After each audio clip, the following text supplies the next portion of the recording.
Social media, maybe a little too much at times. It can impact many things in our lives like mental health, time management, sleep. But can it also impact your spending? That's tonight's good question. Well, according to a study done by Bankrate, that answer is yes. Over the last 12 months, Americans have impulsively bought $71 billion worth of items they saw on social media. That's with a B. The average impulse buyer, get this, has spent $754.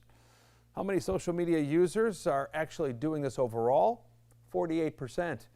68% of those people say they have regretted at least one social media impulse purchase. Yep, I have.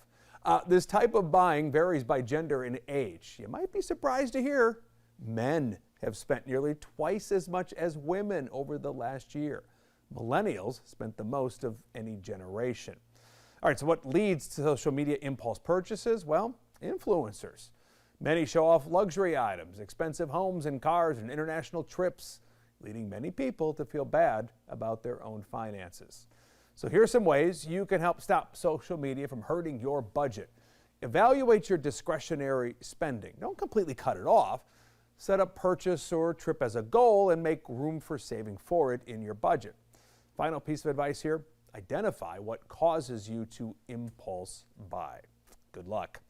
Coming